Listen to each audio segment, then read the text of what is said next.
മുല്ലപ്പെരിയാർ അണക്കെട്ട് വിഷയത്തിൽ നിലവിൽ ആശങ്കയില്ലെന്ന മന്ത്രി റോഷി അഗസ്റ്റിൻ. പുതിയ ഡാം എന്നതാണ് സർക്കാരിന്റെ നിലപാടെന്നും അനാവശ്യ പ്രചാരണങ്ങൾ ഒഴിവാക്കണമെന്നും മന്ത്രി പറഞ്ഞു. ഡാം തുറക്കേണ്ടി വന്നാൽ മതിയായ മുൻകരുതലുകൾ സ്വീകരിക്കും.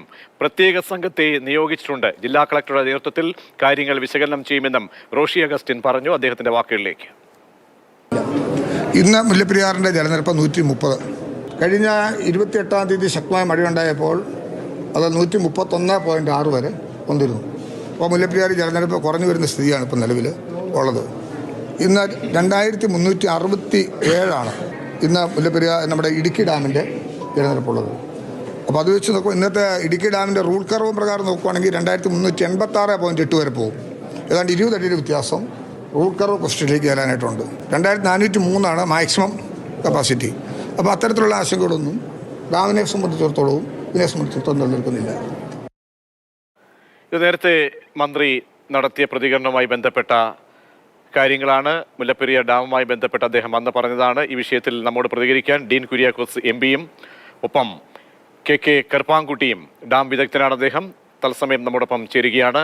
ശ്രീ ഡീൻ കുര്യാക്കോസ്, ഇന്നിപ്പോൾ ഉന്നതതല യോഗം ചേരുന്നു. ഇടുക്കിയിലെ ഇപ്പോഴത്തെ പ്രതികരണങ്ങൾ, ചർച്ചകൾ ഇതുമായി ബന്ധപ്പെട്ടാണ് ഇങ്ങനെയൊരു യോഗം ചേരുന്നത്. ആ യോഗത്തിലും മന്ത്രി പറയുന്നത് ഇതൊരു പ്രചാരണം നടക്കുകയാണ്. ആ പ്രചാരണത്തിന് അടിസ്ഥാനമില്ല. മുല്ലപ്പെരിയാറുമായി ബന്ധപ്പെട്ട ഒരു ആശങ്കയും ഇപ്പോൾ നിലനിൽക്കുന്നില്ല. കേരളം പറയുന്നത് നേരത്തെ പറഞ്ഞതുപോലെ പുതിയ ഡാം എന്ന ആവശ്യം തന്നെയാണ്. താങ്കളടക്കം ലോക്സഭയിൽ ഇത് അഡ്രസ്സ് ചെയ്തത് ഇതൊരു ജലബോംബാണ്, അടിയന്തരമായിട്ട് ഇത് ഇടപെടണം, കേന്ദ്ര ജലശക്തി മന്ത്രാലയം ഇക്കാര്യത്തിൽ ശ്രദ്ധ ക്ഷണിക്കപ്പെടണം അടക്കമുള്ള കാര്യങ്ങളാണ് താങ്കൾ ജാഗ്രതയോടെ അവിടെ ഉന്നയിച്ചത്. ഇന്നിപ്പോൾ ഈ വിഷയത്തിൽ കൈക്കൊണ്ടിരിക്കുന്ന നിലപാട് സംബന്ധിച്ച് ഒരു ചർച്ചയിലേക്ക് വരികയാണെങ്കിൽ താങ്കൾ എന്താണ് അതിനോട് ആഡ് ചെയ്യാൻ ആഗ്രഹിക്കുന്നത്? അല്ല, ഇക്കാര്യത്തിൽ ആശങ്കയില്ല എന്ന് പറയുന്നതിൽ എനിക്ക് ഒട്ടും യോജിപ്പില്ല. ആശങ്കയുണ്ട്. പ്രത്യേകിച്ച് ഇന്നലെ തുംഗഭദ്ര ഡാമിൻ്റെ പ്രശ്നം നമ്മൾ കണ്ടു. ഒരു ഗേറ്റ്, ഒരു ഷട്ടർ എന്ന് വേണമെങ്കിൽ പറയാം, അത് തകർന്നപ്പോൾ 35 ഗേറ്റ് തുറന്നുകൊണ്ടാണ് ആ പ്രശ്നത്തെ കർണാടക കൈകാര്യം ചെയ്തത്. കാവേരി നദിയിലേക്ക് ഒഴിപ്പിച്ചുകൊണ്ട് ആണ് ആ പ്രശ്നം പരിഹരിച്ചത് എങ്കിൽ എന്തായിരിക്കും ഇവിടെ മുല്ലപ്പെരിയാറിൽ ഇങ്ങനെയൊരു ഡിസാസ്റ്റർ ഉണ്ടായാൽ എന്നുള്ളതിനെക്കുറിച്ചൊക്കെ നമുക്ക് ആശങ്കയുണ്ട്. കാരണം സുർക്കി മിശ്രിതം ഉപയോഗപ്പെടുത്തി പണി കഴിച്ച ഒരു ഡാം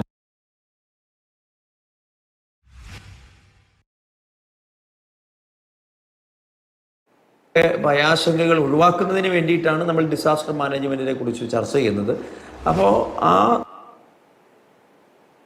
വേണ്ട വിധത്തിൽ സർക്കാരിൻ്റെ ഭാഗത്തു നിന്നുള്ള ഇടപെടൽ ഉണ്ടാകണം എന്ന കാര്യത്തിൽ യാതൊരു സംശയവുമില്ല. ഇവിടെ ഞാൻ 1-2 കാര്യങ്ങൾ പറയുന്നു.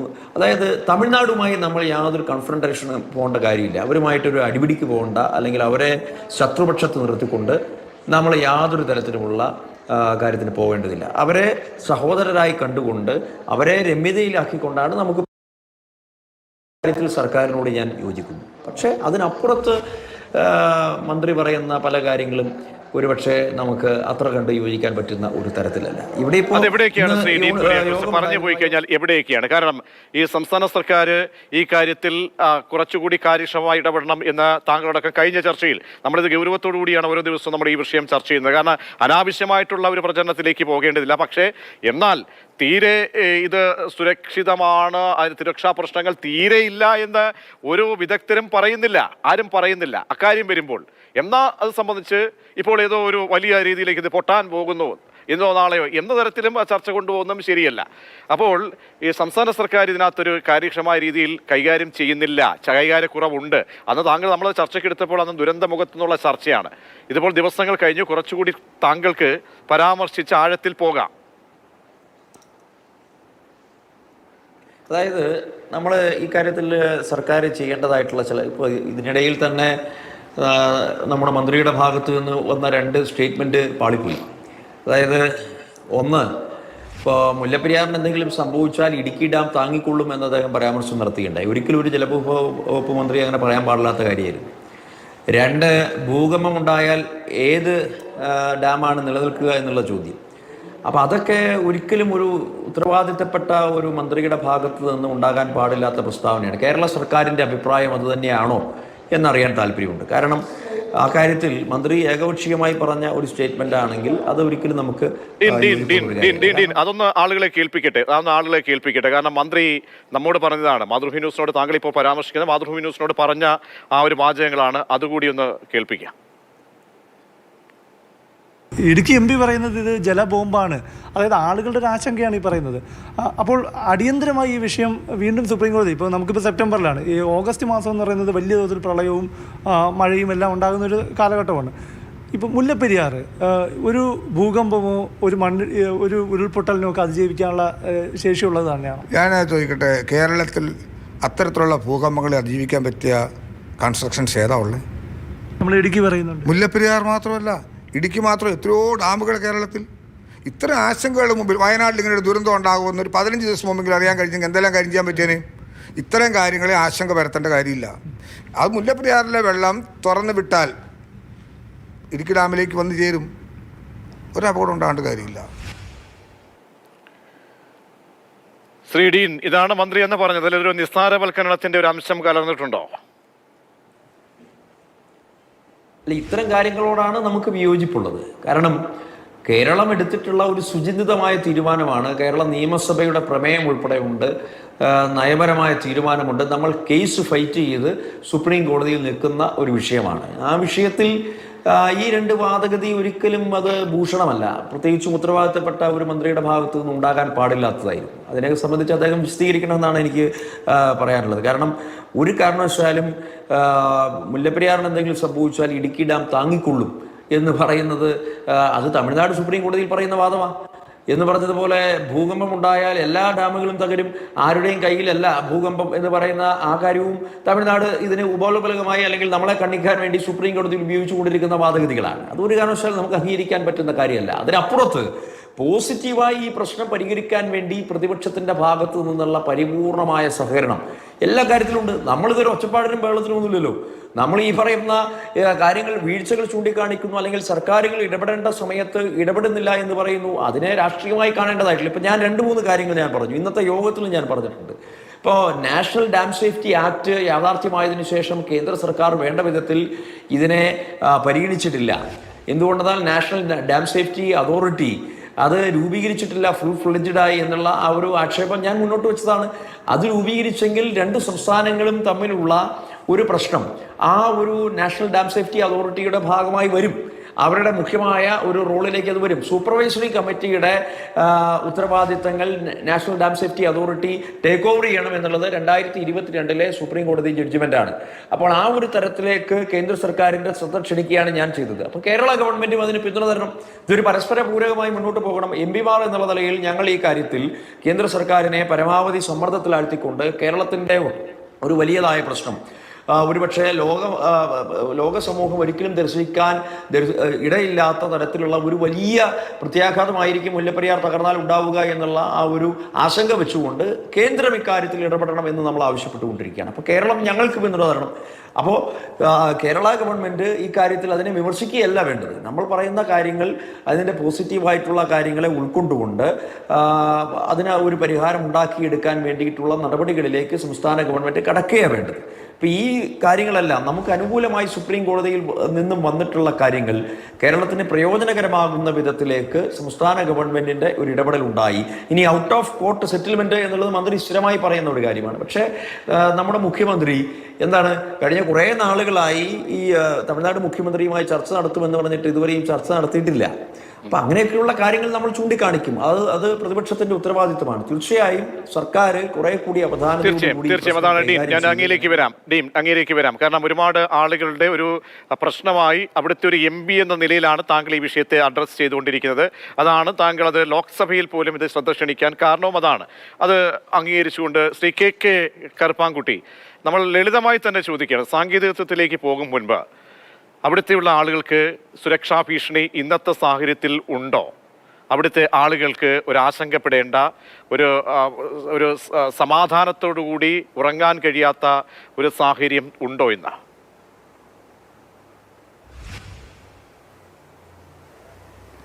നേരത്തെ ബഹുമാനപ്പെട്ട MP പറഞ്ഞതിനോട് ഞാൻ പൂർണ്ണമായും യോജിക്കുകയാണ്.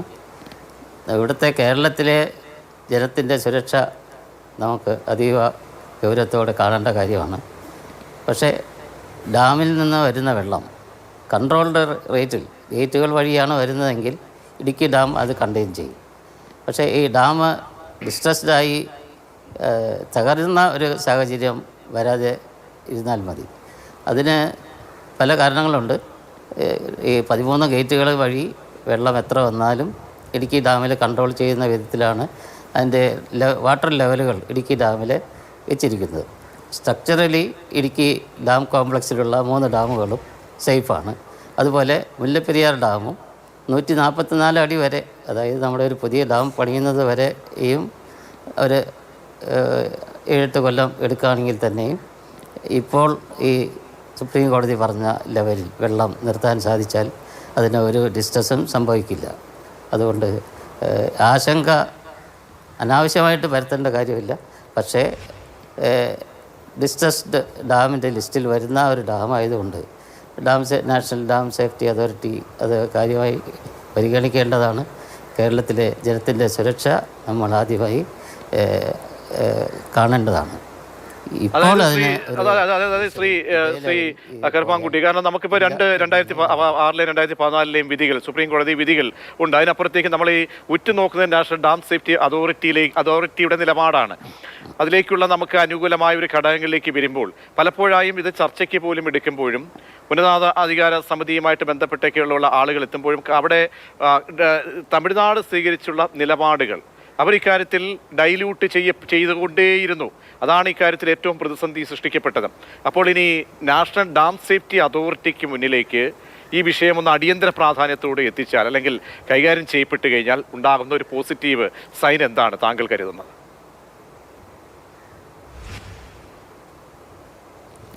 ഡാം സേഫ്റ്റി അതോറിറ്റിയിൽ കേരള ഗവൺമെൻറ്റിൻ്റെ പ്രതിനിധിയുണ്ട്, തമിഴ്നാടിൻ്റെ പ്രതിനിധിയുണ്ട്, സെൻട്രലിൻ്റെ പ്രതിനിധിയുണ്ട്. അപ്പോൾ സെൻട്രൽ വാട്ടർ കമ്മീഷൻ ഏത് സ്റ്റാൻഡ് എടുക്കുമോ അതനുസരിച്ചായിരിക്കും ഡാം സേഫ്റ്റി അതോറിറ്റിയിലെ ഭൂരിപക്ഷ തീരുമാനം വരുന്നത്. എങ്ങനെയും കേരള ഗവൺമെൻറ് എതിർക്കും, തമിഴ്നാട് അതിനേക്കാൾ ഉപരി എതിർക്കും.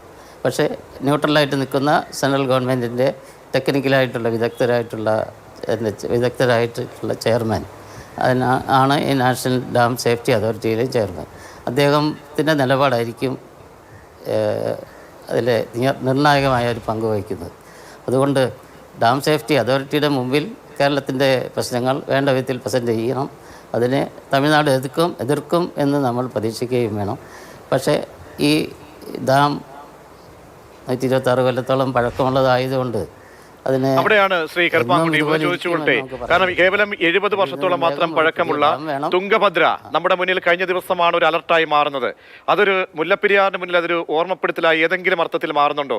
കാരണം സുർക്കി ഉപയോഗിച്ച് കോൺക്രീറ്റ് ഇല്ലാതെ സിമെന്റ് ഉപയോഗിക്കാതെ നിർമ്മിക്കപ്പെട്ടിട്ടുള്ള 2 ഡാമുകളിൽ ഒന്നായി ഈ മുല്ലപ്പെരിയാർ കൂടി അടയാളപ്പെടുത്തുമ്പോൾ അതൊരു ഓർമ്മപ്പെടുത്തൽ ഏതെങ്കിലും ഒരു സൈനായത് മാറുന്നുണ്ടോ?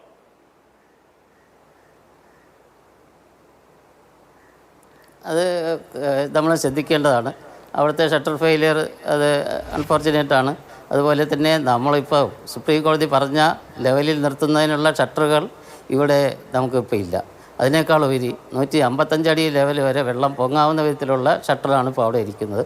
അതുകൊണ്ട് സുപ്രീം കോടതിയിലെ നിയമം അനുസരിച്ച് ഇപ്പോൾ കിട്ടിയിട്ടുള്ള ഉത്തരവ് അനുസരിച്ചുള്ള ലെവലിൽ ആ ഷട്ടറിനെ മോഡിഫൈ ചെയ്ത് നിർത്തണം എന്ന് എനിക്ക് പറയാനുണ്ട്.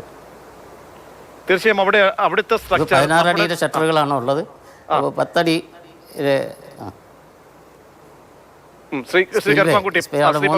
അതായത് മുല്ലപ്പെരിയാറുമായി നമ്മൾ ഈ ചർച്ചകൾ പലപ്പോഴായും വരുമ്പോൾ, അതായത് ഈ അതിൻ്റെ സ്ട്രക്ചർ, മുല്ലപ്പെരിയാർ ഡാമിൻ്റെ ആ സ്ട്രക്ചർ അടിയിലേക്ക് പോകുമ്പോഴും ആ വീതി കൂടി വരുന്നു. ഈ ജലത്തിൻ്റെ ഈ തള്ളലിനെ പ്രതിരോധിക്കാനൊക്കെയുള്ള ശക്തിയുണ്ട്. പക്ഷേ അന്നത്തെ ചുണ്ണാമ്പും അല്ലെങ്കിൽ അങ്ങനെ സുർക്കി വെച്ചൊക്കെയുള്ള നിർമ്മാണമാകുമ്പോൾ ഈ പാറയ്ക്ക് ഇടയിൽ നിന്ന് ഇത്രയും ഒരു നൂറ്റാണ്ട് കഴിയുമ്പോൾ അവിടുത്തെ ഈ പറയുന്ന ചുണ്ണാമ്പിൻ്റെയൊക്കെ തന്നെ ആ ബലം ഒരു പക്ഷേ കുറഞ്ഞാൽ കൂടി അതിനെ പ്രതിരോധിക്കാൻ തക്ക ശേഷിയുണ്ട് എന്നാണ് ഇങ്ങനെ നമ്മൾ ചർച്ച ചെയ്തുകൊണ്ടിരിക്കുന്നത്. അങ്ങനെയാണ് പലതരത്തിലുള്ള അഭിപ്രായങ്ങളും നടക്കുന്നത്. പക്ഷേ ഈ തീരെ സുരക്ഷാ പ്രശ്നമില്ല എന്ന് ഈ പറയുന്ന വിദഗ്ധർ സമ്മതിക്കുന്നില്ല. ശ്രീ കറുപ്പാൻകുട്ടി, അതെ, ഇപ്പം നമുക്ക് നോക്കുമ്പോൾ ഇപ്പം നമ്മുടെ വിഷ്വലായിട്ട് നോക്കിയാൽ അവിടെ ലീക്ക് കാര്യമായിട്ടില്ല. നേരത്തെ ചെയ്ത ട്രീറ്റ്മെൻറ്റുകളെല്ലാം ഫലപ്രദമായി എന്നാണ് അതിൽ നമ്മൾ വിശ്വസിക്കുക. പക്ഷേ ഇത് 155 അടി ലെവൽ വരെ ഉയർത്താനുള്ള ബലം ആ ഡാമിന് നമ്മൾ കരുതുന്നില്ല. കാരണം 144 അടിയിലൊക്കെയാണ് പല വിദഗ്ധ സമിതികളുടെ റിപ്പോർട്ടുകളും കണക്കാക്കി ഇപ്പോൾ നമ്മുടെ പരമോന്നത കോടതി കണ്ടെത്തിയ ലെവൽ. അതായത് 10 അടി ലെവൽ ഇപ്പോൾ ഉള്ള ഷട്ടർ മുറിച്ച് മാറ്റണം എന്നാണ് ഞാൻ പറയുന്നത്. അതായത് അപ്പോഴാണ് നമുക്ക് ഈ 144 അടിയിൽ നിൽക്കാൻ പറ്റൂ. ചെറിയ ഷട്ടറുകൾ വെച്ച് വേണം അതിനെ കൺട്രോൾ ചെയ്യാൻ. ഇപ്പോൾ അത് ഉള്ളത് 16 അടിയിലെ ഷട്ടറുകളാണ്, 13 ഉണ്ട്. അത് 16 അടി ഷട്ടറുകൾ കൺട്രോൾ ചെയ്യാന്ന് വെച്ചാൽ എന്തെങ്കിലും വിധത്തിലൊരു ലാപ്സ് പറ്റിയാൽ വെള്ളം കുതിച്ചുയരും. അത് നമുക്ക് ഡിസ്ട്രസിലേക്ക് എത്താൻ വഴിയുണ്ട്. അതുകൊണ്ട് ഈ അടിയന്തരമായി സുപ്രീം കോടതിയുടെ ഉത്തരവ് നടപ്പാക്കുന്നതിന് വേണ്ടി തമിഴ്നാട്ടിലൊരു സമ്മർദ്ദം ആവശ്യമാണ്. അവരെ ഷട്ടർ ആ സമ്മർദ്ദം ആര് ചെയ്യണം, എന്തിങ്ങനെ ചെയ്യണം? ഇനി നമ്മൾ ഈ പല്ലവികൾ പാടിയിട്ട് കാര്യമില്ല. അതേസമയം നമ്മളൊരു അനാവശ്യമായിട്ടുള്ളൊരു ഭീതി പരത്താനും പാടില്ല. ചില ആളുകൾ പറയുന്നല്ലോ, ഇപ്പോൾ നാളെ ഇറങ്ങി നാളെ ഇരുന്നാ പൊട്ടാൻ പോകുന്നു എന്നല്ല. MP ആണെങ്കിൽ കൂടിയും അല്ല, ഞാൻ ശ്രീ കരുപ്പാൻകുട്ടി MP ആണെങ്കിലും സഭയിൽ എന്താണ് പറഞ്ഞത്? അവിടെ ദീർഘകാല അടിസ്ഥാനത്തിൽ ഒരു ആശങ്കയുണ്ട്. അതുകൊണ്ട് നമ്മൾ ഈ ഒരു കോണ്ടസ്റ്റ്, വയനാട്ടിലൊരു കോണ്ടസ്റ്റ് ഒരു സൈനായി കാണണമെന്നാണ് പറഞ്ഞത്. അതിനപ്പുറത്തേക്ക് ഇന്ന് മന്ത്രി പറയുന്ന അങ്ങനെ ഒരു അനാവശ്യമായിട്ട് ഇത് നടക്കുന്നെല്ലാം വ്യാജ പ്രചരണം എന്ന തരത്തിൽ അദ്ദേഹം പറയുമ്പോഴും നിലപാട് കേരളത്തിന്റെ എന്താണ്? പുതിയ ഡാം എന്നാണ്. പുതിയ ഡാം വരുമ്പോൾ എന്താണ്? നേരത്തെ പറഞ്ഞതുപോലെ പണി തുടങ്ങിയാൽ 6-8 വർഷം അത് പൂർത്തീകരണം പോലും എടുക്കാൻ സമയമെടുക്കും. അപ്പോൾ അതിന് കാലതാമസം ആ തലത്തിൽ ഉണ്ടാകാൻ പാടില്ല. ഈ ഔട്ട് ഓഫ് കോർട്ട് സെറ്റിൽമെന്റിന്റെ സാധ്യത അതെങ്ങനെ നടക്കും? എങ്ങനെയാണ് അതിനെ നമുക്കൊരു പോസിറ്റീവായിട്ടുള്ള എന്തെങ്കിലും സാഹചര്യം നിലവിൽ താങ്കൾ കാണുന്നുണ്ടോ?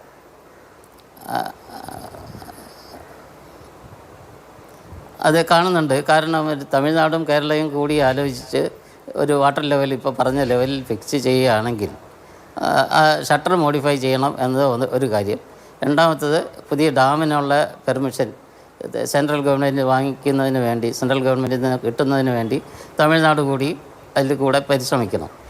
അല്ലെങ്കിൽ നമുക്ക് ഈ പഴയ ഡാമിൻ്റെ മുൻഭാഗത്ത് ഒരു കോൺക്രീറ്റിൻ്റെ ഏപ്രൺ പണിത് പുതിയ ഡാം വരുന്നത് വരെ സംരക്ഷിക്കണം. അതിനുവേണ്ടി പല ടെക്നോളജികളുണ്ട്. നമ്മൾ വിഴിഞ്ഞം ഹാർബർ വരെ എത്രയോ താഴ്ചയുള്ള സമുദ്രത്തിലാണ് നമ്മൾ ഹാർബർ പണിത്. അതേപോലെ ഇതിൻ്റെ ഫ്രണ്ടിൽ ഒരു ഏപ്രൺ, കോൺക്രീറ്റിൻ്റെ ഒരു 3 മീറ്ററോളം വീതിയുള്ള കോൺക്രീറ്റ് ഏപ്രൺ പണിതാൽ മുൻഭാഗം കൂടി കുറച്ചുകൂടി ലീക്കുകൾ അറസ്റ്റ് ചെയ്യുകയും സപ്പോർട്ട് നിൽക്കുകയും ചെയ്യും. അതിനുവേണ്ടി വാട്ടർ ലെവൽ 105 ലെവൽ വരെയൊക്കെ വെള്ളം താഴ്ന്നിട്ടുണ്ട്. ആ സമയത്ത് നമുക്ക് ടെട്രാപോഡുകൾ പോലെയുള്ള സാധനങ്ങളിട്ട് ഹൈ ഡെൻസിറ്റി ഉള്ള പോളിമർ ഉപയോഗിച്ച് ഒരു കർട്ടൻ ഉണ്ടാക്കി ഇപ്പുറത്ത് കോൺക്രീറ്റ് ചെയ്ത് അതിനെ ബലപ്പെടുത്തി എടുത്താൽ പുതിയ ഡാം ചെയ്യുന്നത് വരെ നമുക്ക് സുരക്ഷിതമായിട്ട് ഇരിക്കാനും ഒരു ഭീഷണിയും ഇല്ലാതെ നമുക്ക് ഈ ഡാമിനെ ഡീകമ്മീഷൻ ചെയ്യുന്നതിനും പറ്റും. ശരി, തീർച്ചയായും അതിലൊക്കെ സങ്കീർണമായിട്ടുള്ള ഇടപെടൽ അതാണ് വേണ്ടുന്നത് ശ്രീ ഡീൻ കുര്യാക്കോസ്. ആ അർത്ഥത്തിൽ നോക്കൂ, നമുക്ക് ഇതൊരു അവസരം മുതലാക്കാൻ പരമാവധി സംസ്ഥാനത്തിന്റെ സുരക്ഷ, തമിഴ്നാടിന് അവരുടേതായിട്ടുള്ള അവർക്ക് ഏതെങ്കിലും തരത്തിൽ ഒരു ബുദ്ധിമുട്ടുണ്ടാകാത്ത രീതിയിലേക്ക് വിശ്വാസത്തിലെടുത്തുകൊണ്ട് അവർക്ക് വെള്ളം നൽകുക, നമുക്ക് കിടന്നുറങ്ങാനുള്ള പരിസ്ഥിതി ഒരുക്കുക, ആ ഒരു സംവിധാനം ഒരുക്കുക എന്നുള്ളതാണ്. അതിന് സെൻറ്റർ ഒരു തേർഡ് പാർട്ടി എന്ന നിലയിൽ അവിടെ ഈ നാഷണൽ ഡാം സേഫ്റ്റി അതോറിറ്റിയിൽ താങ്കൾ കാണുന്ന, നേരത്തെ കരുപ്പാൻകുട്ടിയൊക്കെ പറഞ്ഞതുപോലെ പുതിയ അർത്ഥത്തിൽ കൈവരുന്ന ചില സാധ്യതകൾ അതെങ്ങനെ നമുക്ക് കാര്യക്ഷമമാക്കാൻ കഴിയുമെന്നാണ് പ്രതീക്ഷിക്കുന്നത്? അതായത് ഇതിന് പ്രശ്നപരിഹാരം എന്ന് പറയുന്നത് പൊളിറ്റിക്കൽ ഡിസിഷനാണ്. ഇപ്പോൾ 2 സർക്കാരുകളുടെയും നയപരമായ തീരുമാനങ്ങൾ ഏകീകരിച്ച് വരുന്നതിനുള്ള ഒരു പ്രയാസമാണ് ഈ വിഷയം ഇങ്ങനെ ചർച്ച ചെയ്ത് നീണ്ടുപോകാനുള്ള കാരണം, അല്ലെങ്കിൽ സുപ്രീം കോടതിയിൽ കേസ് നീണ്ടുപോകാനുള്ള കാരണം. അത് പരിഹരിക്കാൻ വേണ്ടി നമ്മൾ പരാജയപ്പെട്ടവരാണ്. അപ്പോൾ നാഷണൽ ഡാം സേഫ്റ്റി അതോറിറ്റി എന്നുള്ളത് നിയമത്തിൻ്റെ പിൻബലത്തോടു കൂടി യാഥാർത്ഥ്യമാകുമ്പോൾ കേന്ദ്ര ഗവൺമെൻറ് ഒരു മധ്യസ്ഥ റോളിലേക്ക് വരുന്നു എന്നുള്ളതാണ് അതിൻ്റെ പ്രാധാന്യം. അപ്പോൾ കേന്ദ്രം 2 സംസ്ഥാനങ്ങളെ വിളിച്ചിരുത്തി അല്ലെങ്കിൽ ടെക്നിക്കൽ എക്സ്പെർട്ട് അല്ലെങ്കിൽ ഒരു കോംപ്രഹെൻസീവ് ഇവാലുവേഷൻ ഇതെല്ലാം നടത്തി ഒരു പൂർണ്ണമായ ഒരു സൊല്യൂഷനിലേക്ക് എത്തുന്നു എന്നുള്ളതാണ് ഇതിൻ്റെ ഒരു പരിഹാരമായി നമുക്ക് കാണാൻ കഴിയുക. അങ്ങനെ വരുമ്പോൾ നിശ്ചയമായും നമ്മുടെ ആശങ്കയ്ക്കായിരിക്കും പ്രാമുഖ്യം കിട്ടുക എന്നുള്ള ഒരു ഉറച്ച വിശ്വാസക്കാരനാണ് ഞാൻ. കാരണം കേന്ദ്രം ഇനി ആരോ ഭരിക്കട്ടെ, ഇനി അല്ലെങ്കിൽ ഏത് ഗവൺമെൻറ്, ഏത് പൊളിറ്റിക്കൽ പാർട്ടി എന്നുള്ളതിന് അപ്പുറത്ത് ഇവിടെ കേരളത്തിന് സുരക്ഷ, തമിഴ്നാടിന് വെള്ളം എന്നുള്ള ആ ഒരു മുദ്രാവാക്യത്തോട് യോജിക്കേണ്ട ഒരു സമീപനം കേന്ദ്ര സർക്കാരിനെ സംബന്ധിച്ചിടത്തോളം ഒട്ടും ഭൂഷണമല്ല. കാരണം ലോകത്തിലെ തന്നെ ഏറ്റവും അപകടകാരിയായിട്ടുള്ള ഡാമാണ് മുല്ലപ്പെരിയാർ എന്നുള്ളത് ന്യൂയോർക്ക് ടൈംസ് പോലും അടുത്ത കാലത്ത് റിപ്പോർട്ട് ചെയ്തിട്ടുള്ള ഒരു കാര്യമാണ്. IIT ഡൽഹിയുടെയും IIT റൂർക്കിയുടെയും ഒക്കെ പഠന റിപ്പോർട്ടുകളുണ്ട്. ഇനി അതിനപ്പുറത്ത് ഒരു ആശങ്ക ഒഴിവാക്കേണ്ട ഒരു കാര്യമാണ്. അപ്പോൾ ഈ രാജ്യത്തെ തന്നെ ഏറ്റവും പ്രധാനപ്പെട്ട ഒരാശങ്ക ഒഴിവാക്കാൻ കേന്ദ്ര സർക്കാർ സഹകരിക്കും എന്നുള്ള ആ ഒരു ഉറച്ച ബോധ്യത്തിലാണ് ഞാൻ നിൽക്കുന്നത്. അപ്പോൾ ആ ഒരു നിലയിൽ രണ്ട് സംസ്ഥാന ഗവൺമെന്റുകളെയും ചർച്ച നടത്തി കാര്യങ്ങൾ കൊണ്ടുവരാനുള്ള ആ ഒരു ഒരുപാട് പരുവപ്പെട്ട തലമാണുള്ളത്. നോക്ക്, 18-19 നമ്മൾ ഈ മുക്കി കൊല്ലാൻ തക്ക രീതിയിലുണ്ടായ പ്രളയം, അന്നും പ്രധാനമന്ത്രിയൊക്കെ ഇവിടെ സന്ദർശനം നടത്തി. പിന്നീട് ഇപ്പോഴിതാ ഇത്രയും വലിയൊരു ജീവഹാനി, അതും അവിടെയും കേന്ദ്രത്തിൻ്റെ ഒരു ശ്രദ്ധ ക്ഷണിക്കലോടുകൂടി കാര്യമായ രീതിയിൽ പൊളിറ്റിക്കലി പോലും ഒരു ഇടപെടൽ നമ്മൾ പ്രതീക്ഷിക്കുന്ന തലത്തിൽ നിൽക്കുകയാണ്. അപ്പോൾ സ്റ്റേറ്റിൻ്റെ റോളുണ്ട്. താങ്കളെപ്പോലുള്ള നിങ്ങൾക്ക് 10-80 എംപിമാരുണ്ട്. എംപിമാർക്ക് ഇവിടെ അറ്റൻഷൻ കൊടുക്കാൻ കഴിയത്തക്ക രീതിയിൽ കാര്യങ്ങൾ ഇടപെടാനും കഴിയും. പിന്നെ എവിടെയാണ് ഒരു നിസ്സംഗത, ലാഘവത്വം ഇക്കാര്യത്തിൽ വരുന്നത്? കാരണം താങ്കൾ പറയുന്നു മുഖ്യമന്ത്രി ഇക്കാര്യത്തിൽ ഇത്രയും ഒരു അനുകൂലമായ സാഹചര്യം ഉണ്ടെങ്കിൽ അത് ഒരു യോഗം വിളിക്കാനോ അല്ലെങ്കിൽ ആ രീതിയിൽ ഇടപെടൽ നടത്താനും ശ്രമിച്ചിട്ടില്ല എന്ന് പറയുന്നു. പക്ഷേ അതൊക്കെ നമുക്കിനി വിസ്മരിക്കാം. ഈ ഒരു ഘട്ടത്തിൽ അങ്ങനെ ഒരു സമ്മർദ്ദ റോളായി ഇന്നിപ്പോൾ റോഷി അഗസ്റ്റിനാണ് ആ യോഗത്തിൽ പങ്കെടുത്തിരിക്കുന്നത്. റോഷി പറഞ്ഞ കാര്യങ്ങളും താങ്കൾ കേട്ടാണ്. അതിനപ്പുറത്തേക്കുള്ള ഒരു ശ്രദ്ധ ക്ഷണിക്കലിലേക്ക് കാര്യങ്ങൾ പോവുകയല്ലേ? അതെങ്ങനെ സാധ്യമാകും? അതിലെന്തെങ്കിലും നൂലാമാല ഉണ്ടോ പ്രത്യേകിച്ച്? അല്ല, ഇന്നത്തെ യോഗം എന്ന് പറയുന്നത് മുല്ലപ്പെരിയാർ ഡാമിൻ്റെ ഷട്ടർ തുറന്നാൽ അതിൻ്റെ ഡൗൺ സ്ട്രീംസിലുള്ള പഞ്ചായത്തുകൾ, വണ്ടിപ്പെരിയാർ, ഉപ്പുതറ, അയ്യപ്പൻകോവിൽ, ഏലപ്പാറ, കാഞ്ചിയാർ, ഈ പഞ്ചായത്തുകളുമായി ബന്ധപ്പെട്ട് അവിടെ താമസിക്കുന്ന ആളുകളെ മാറ്റിപ്പാർപ്പിക്കുന്ന ഉൾപ്പെടെയുള്ള കാര്യങ്ങൾ, അവിടെയുള്ള ആളുകൾക്ക് അത്യാഹിതം സംഭവിക്കാതിരിക്കാൻ വേണ്ടിയിട്ടുള്ള പരമ്പരാഗതമായി നമ്മൾ കൈക്കൊള്ളുന്ന തീരുമാനങ്ങളെ സംബന്ധിച്ച് മോണിറ്റർ ചെയ്യുക എന്നുള്ളതായിരുന്നു ഇന്നത്തെ മുഖ്യ അജണ്ട. അപ്പം ഇത് രണ്ടാണ്. സർക്കാരിൻ്റെ നയപരമായ തീരുമാനങ്ങളാണ് പ്രധാനമായിട്ടും വരേണ്ടത്. ആ ഒരു തീരുമാനത്തിൻ്റെ ഇതിലേക്ക് ഇന്നത്തെ യോഗത്തെ പെടുത്തേണ്ടതായിട്ടില്ല. ഇന്നിപ്പോൾ ജില്ലാ കളക്ടറുടെ ചേംബറിൽ കൂടിയ യോഗമാണ്, ജില്ലയിലെ ഒരു ഡിസാസ്റ്റർ മാനേജ്മെൻറ്റ് യോഗം എന്ന് വേണമെങ്കിൽ പറയാം. അതിൽ തന്നെയും ചില അപാകതകൾ ഉണ്ടായി. കാരണം മുമ്പ് സ്വീകരിച്ചിരുന്ന പല നടപടികൾ പോലും ഇന്നിപ്പോൾ ഫോളോ അപ്പ് ചെയ്യാൻ കഴിഞ്ഞിട്ടില്ല. കഴിഞ്ഞ കാലഘട്ടങ്ങളിൽ, കഴിഞ്ഞ വർഷമോ അതിന് മുന്നിലത്തെ വർഷമോ ഒക്കെ ചെയ്ത കാര്യങ്ങളെ സംബന്ധിച്ച് പോലും ഒരു വ്യക്തമായ ഒരു ക്രോഡീകരണത്തിലേക്ക് കൊണ്ടുവരാൻ കഴിഞ്ഞിട്ടില്ല. അത് വരട്ടെ, ഇനിയും നമുക്കത് കാത്തിരിക്കാം. ഞാൻ അതിൻ്റെ എല്ലാ പിന്തുണയും ഇപ്പോൾ ഒരു പ്രതിപക്ഷ ജനപ്രതിനിധി എന്നുള്ള നിലയിൽ ഞാൻ അതിനെ പോസിറ്റീവായി കാണുകയാണ്. ആ പ്രശ്നങ്ങളൊക്കെ പരിഹരിച്ചു പോകണം. പിന്നെ ഒരു ഡിസാസ്റ്റർ മാനേജ്മെൻറ്റിന് ഒരു ഡെപ്യൂട്ടി കളക്ടർ ഇടുക്കി ജില്ലയ്ക്ക് വേണം. അത് കാരണം ഇടുക്കി ഒരു ഡിസാസ്റ്റർ പ്രോൺ ഏരിയയാണ് എന്നുള്ളത് പല രീതിയിലുള്ള പഠന റിപ്പോർട്ടുകളുണ്ട്. പല രീതിയിൽ ഇപ്പോൾ കാലാവസ്ഥാ വ്യതിയാനം, ഇപ്പോൾ ഓറഞ്ച് അലർട്ട് 2 ദിവസം കൊണ്ടുവരികയാണ്. ഇതിന് ശേഷം അതിതീവ്ര മഴ ഉണ്ടാകുമോ എന്നുള്ള ആശങ്കയുണ്ട്. അപ്പോൾ ഇത്തരം ഒരു പശ്ചാത്തലത്തിൽ ഓരോ പ്രളയ കാലഘട്ടങ്ങളിലും ഡിസാസ്റ്റർ മാനേജ്മെൻറ്റിന് വേണ്ടി ഒരു ഡെപ്യൂട്ടി കളക്ടർ സ്ഥിരമായി ഒരു ഫുൾ ഫ്ലെഡ്ജ്ഡ് ഡിപ്പാർട്ട്മെൻറ്റ് എന്നുള്ള നിലയിൽ ഫംഗ്ഷൻ ചെയ്യാൻ വേണ്ടി അതിൻ്റെ ഒരു മേധാവിയായി ജില്ലാ കളക്ടറോടൊപ്പം നിന്നുകൊണ്ട് പ്രവർത്തിക്കണമെന്നുള്ള ആവശ്യം ഞാൻ ജനപ്രതിനിധി എന്നുള്ള നിലയിൽ സംസ്ഥാന ഒരു കാര്യം കൂടി ശ്രീ ഡീൻ കുര്യാക്കോസ്, താങ്കളാണല്ലോ അവിടുത്തെ MP. ഈ ഇവിടുത്തെ ഇങ്ങനെയൊക്കെയുള്ള ചർച്ചകൾ നടക്കുമ്പോൾ ഇത് അടിസ്ഥാനമുണ്ടോ അല്ലെങ്കിൽ ആശങ്കയുണ്ടോ? MP എന്ന് വിളിക്കുന്ന ആളുകളുണ്ടോ? അവിടെയൊക്കെയുള്ള ആളുകൾ വിളിക്കുന്നുണ്ടോ താങ്കളെ? തീർച്ചയായിട്ടും ആളുകളെല്ലാവരും, ഇപ്പം ഞാനൊരു സ്ഥലത്ത് പോയാൽ എത്രയോ ആളുകൾ ഈ കാര്യങ്ങളുമായി ബന്ധപ്പെട്ട് നമ്മളോട് സംസാരിക്കുന്നു. ജനങ്ങളുടെ ആ ഒരു ആശങ്കയാണല്ലോ ജനപ്രതിനിധികൾ അഡ്രസ്സ് ചെയ്യേണ്ടത്. അപ്പോൾ ആ ഒരു രീതിയിൽ തന്നെയാണ് ഞാൻ അതിനോട് പ്രതികരിച്ചിട്ടുള്ളത്. ആ ഒരു തരത്തിൽ തന്നെ ഒരു പരിഹാരം ഉണ്ടാക്കിയെടുക്കാനാണ് നമ്മളെല്ലാവരും ശ്രമിക്കേണ്ടത്. ശരി, ഇവിടെ ശ്രീ ഡീൻ കുര്യാക്കോസ് MP പ്രതികരിച്ചത്. അവസാനമായി ശ്രീ KK കരുമാൻകുട്ടി, അവിടുത്തെയുള്ള MP പറഞ്ഞു കേട്ട് കാണുമല്ലോ. ഒരുപാട് പേര് MP അടക്കം വിളിക്കുന്നുണ്ട്, മാധ്യമങ്ങളെ അടക്കം വിളിച്ച് ചോദിക്കുന്നുണ്ട്. ലക്ഷോപലക്ഷം ആളുകളാണ്. അപ്പോൾ അവരോടുകൂടി ഒന്ന് പറയാനുള്ളത്.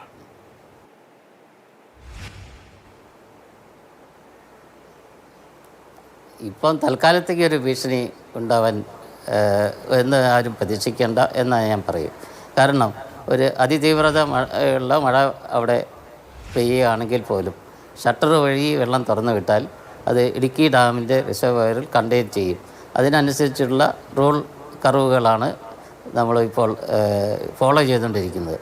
താഴെ ലെവലിൽ എറണാകുളം, ഭൂതത്താൻകെട്ട് ഈ സ്ഥലങ്ങളിലെല്ലാം താഴെ ഉള്ള ലോവർ പിയർ ഡാമൊക്കെ തുറക്കുമ്പോൾ ഫ്ലഡിങ് വരും, വെള്ളത്തിൻ്റെ ലെവൽ കൂടും എന്നല്ലാതെ ഒരു ഡാം പൊട്ടി ഒരു ഡിസ്ട്രസ് കണ്ടീഷനിൽ ഒരു ഡിസാസ്റ്റർ സംഭവിക്കില്ല എന്ന് എനിക്ക് തൽക്കാലം ഇപ്പോൾ പറയാൻ പറ്റൂ. കാരണം ഇനി അതിൻ്റെ അർത്ഥം പുതിയ ഡാമിന് വേണ്ടി നമ്മൾ അതീവ ഗൗരവത്തോടെ കൂടുതൽ ശ്രമിക്കേണ്ടതുണ്ട്. കേന്ദ്ര ഗവൺമെൻറ്റിന് അതിന് സാങ്ഷൻ മേടിക്കുന്നതിന് വേണ്ടി ബഹുമാനപ്പെട്ട എംപിയും ഇറിഗേഷൻ മിനിസ്റ്ററും എല്ലാം ശ്രമിക്കണം എന്ന് എനിക്ക് പറയാനുണ്ട്. വളരെ നന്ദി ശ്രീ കെ കറുപ്പൻകുട്ടിയും ഒപ്പം ഡീൻ കുര്യാക്കോസ് എം പി വളരെ പ്രധാനപ്പെട്ട നിർദ്ദേശങ്ങൾ മുന്നോട്ട് വയ്ക്കുകയും വിലയിരുത്തൽ നടത്തുകയും ചെയ്തതിന് എന്തായാലും അവിടെ ജീവിക്കുന്ന ലക്ഷം വരുന്ന ആളുകളോട് പറയാൻ ഇത്രയേ ഉള്ളൂ. അനാവശ്യ ആശങ്കകൾക്ക് അടിസ്ഥാനമില്ല.